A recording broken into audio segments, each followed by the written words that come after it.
Welcome back to Simple Stats for STEM.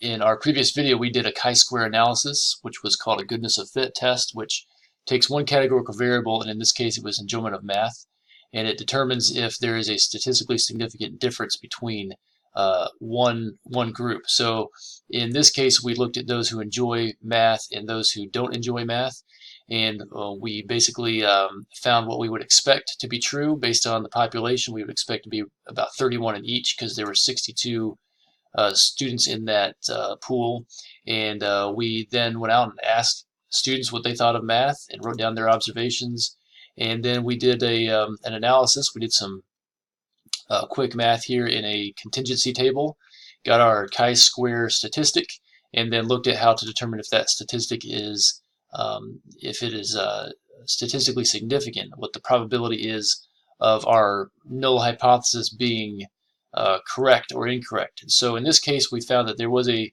significant difference between the number of students who enjoy math and those who do not. And so that was a good, interesting finding. And I want to do one more thing here on this aspect of the data, and that is to simply include a chart. And that'll be a nice little graphical representation of what was going on with this data. So I'm going to change this to math enjoyment, and we can play with that a little bit and make it look all nice. I'm going to change the horizontal axis. I'll call that just enjoyment, and then I'll bold that, and you can kind of play with it all you want. But on this side over here, I will talk about the number. So this is telling me the frequency or the number included in the observed and then expected value. And so to make that a little bit more clear, I'm going to even come down here to series, and I'm going to include the data labels. And these are the numbers just from the graph here, but this gives a nice a little graphic for understanding what's going on in this scenario. So I'm going to put that up here, and we'll come back to that here in a couple of minutes. But that was the first video. Today we're going to take it a step further in another chi-square analysis. This is a 2x2 contingency table. I'm basically going to have two categorical variables. By the way, the chi-square works with categorical variables. Binary, we could call them binary. They're yes or no, they're male or female, they're enjoy or unenjoy. So these are not continuous, these are categories. But in this case, I'm going to take two categorical variables, and I'm going to take this information from whether students enjoy or don't enjoy math, and I'm going to add to it gender. And so what I've created here is I've taken and made kind of what we call a contingency table, but I'm going to fill in these values. But you'll see over here, here's 39 students who enjoy math. Here's the 23 that don't enjoy it, for a total of 62. So that information comes from right here that we looked at before. But what I've done is I've split this data into male and female. So we're going to take this a step further and see if there's a statistically significant difference between males and females when it comes to enjoying math. And so my null hypothesis is right here. There's no statistically significant difference in math enjoyment based on gender or between males and females. So let's see if there is a significant difference between boys and girls when it comes to enjoying math. So to do that, I have gone out and I've collected some data, and I have a school with, let's say, 33 males and 29 females in it. And again, that has to add up to 62. But we'll just we're making up some of this, but 33 boys and 29 girls. So to get the expected number of males who enjoy math, of course the limit here is 39, I'm going to do some quick math, and I'm going to do a little formula for that. And basically this has to be based on the number of the number of people who enjoy math, but also the number of males in the population. So what I'm going to do is I'm going to take the percentage of males in the overall population and then apply that percent to the total number of people who like math. So to do that, I will simply take my number of males, and I will divide that by the total population, which is 62. So I will get that percentage, and then I'm going to apply that percentage. I'm going to multiply that by the number of people who liked math. And so this will give me a percentage of males in the entire population, and then take that percentage and multiply it by the people that liked math. And this would tell me about how many males I could expect to be in the enjoyment of math category. So 20.76 decimals are okay because this is theoretical. And then I'm going to simply just drag this down to see how many I could expect in, actually I won't drag down, I'm going to redo that to um, for unenjoyment here in just a moment. But if I have, again, 23 people in the unenjoyable category and 33 of the total population is males, I'm going to take that, let's see if I can get this to drag down. It doesn't want to do it for us. So I'm going to take and just do another calculation here and say equals, and I'm going to take the number of males, and I'm going to divide that by the total population. And I need to have parentheses on that because I'm going to take that percentage and I'm going to multiply that with an asterisk. I'm going to multiply that by the number of people who said they did not enjoy math. And there was a problem there, got parentheses issue. Oh, got a backwards parentheses there, so let's fix that. And that will tell me there should be about 12.24 males who don't enjoy math.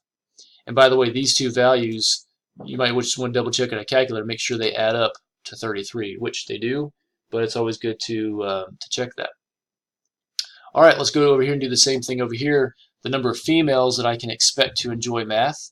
Again, let's do a calculation on that, and that would be equal to the percentage of females in the population, which is 29 out of 62. That percentage of females should also apply in this category of people who enjoy males. This should be the same percentage of females enjoying math. So I'm going to multiply that by 39, and I get 18.24. And then same thing here. This will equal, I'll take the total number of females divided by the population, that percentage, multiply that times the total number of unenjoyable. So here I'm expecting to get 18.24 females that enjoy math and 10.76 females that don't enjoy math. Okay, so these are the expected values, and mathematically speaking, based on the population and the percentage of the people in class, this is what I can expect to get. So let's say that I go out now and I take a poll and I talk to the males and females in the school or in my class or whoever or wherever they are, and I ask them, do you like math or not? And so let's say I go out and I take a poll and I find that 17 males, they enjoy math, and then 16 guys say they don't. And by the way, 17 and 16 do add up to equal 33, so we want to double check that. And I ask the girls the same question, and I find that 22 of them say they enjoy math, and 7 of them say that they do not. So just looking at this number, I look at this and say, wow, it seems like there's a lot of girls that like math. That's great. The question is, though, is this a statistically significant finding? Is this statistically different from the males and considering the overall population? Is this something that is an interesting finding, or is it not statistically significant to where I can say, well, it's interesting, but it's not really statistically significant? Well, let's find out by running a chi-square like we did right up here. Okay, so to do that, I've created a couple formulas here, and these have already been filled in, but basically all I did was I took and I made that cell equal to the observed males that enjoy math. You see what I've labeled them over here. I basically just said equals B20, which is this cell. So it brought it down here, same thing here. So this is put in all these values for me for these various observations. Same thing here with the expected category. I just basically said make this equal to the same cell over here. So these all match these observed and expected values from the chart above, just to save a little bit of time. Now over here, I basically just need to subtract the observed minus the expected. So I'll just say equals, and I'll click on observed cell, and then minus the expected cell, and that gives me negative 3.76. And I'm just going to drag that down so that that math will continue along that pattern. And these all turn out to be about 3.76. So, and again, my categories here: males who enjoy, don't enjoy, females who enjoy, don't enjoy, etc., based on these labels here. So I've done that. Now I just need to take those values and I need to square them. And so I'm going to say equals. I'm going to select this cell, and I'm going to use a caret, which is Shift 6, and I'm going to tell it to square that value. And then I'm going to just drag that down.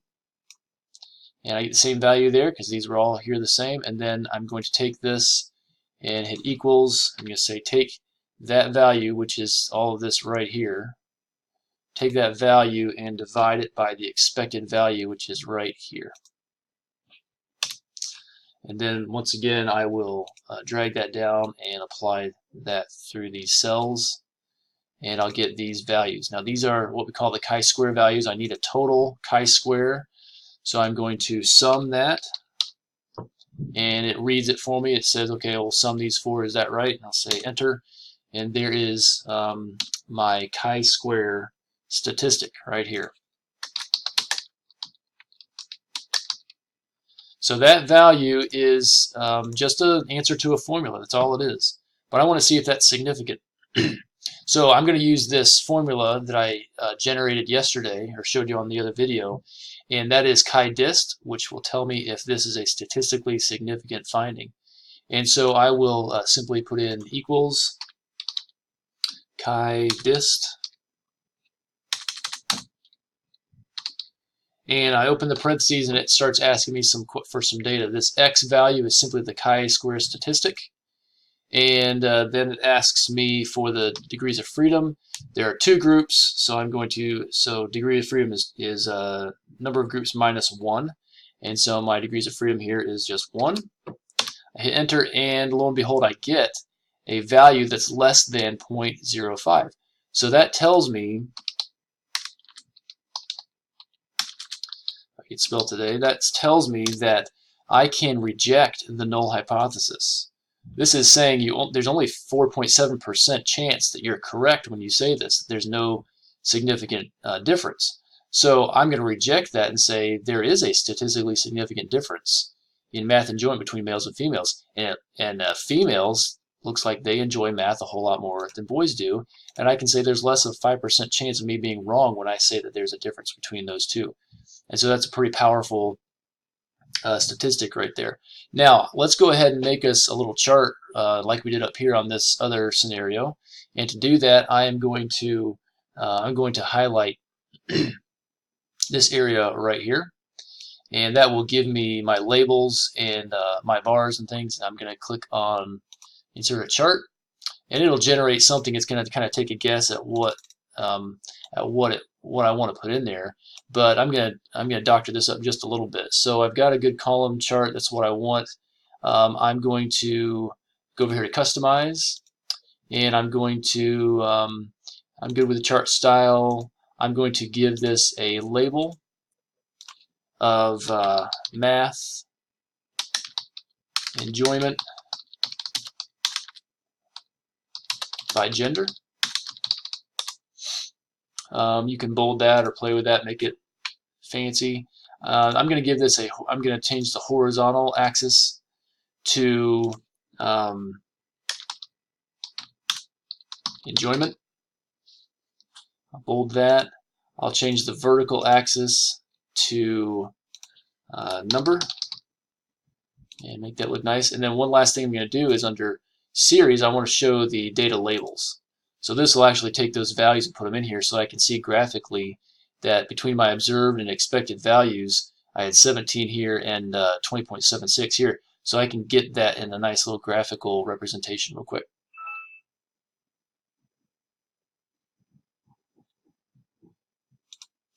Okay, and so then as I look at wrapping up here, I'm going to run this in a much simpler way in the next video. This goes through all the math related to it, and I found a statistically significant finding here that there is a difference between males and females when it comes to enjoying math. In the next video, I'm going to show how to do this really, really fast using a website instead of doing it by hand, but this is the math that's associated behind the chi-square analysis in a 2x2 contingency table.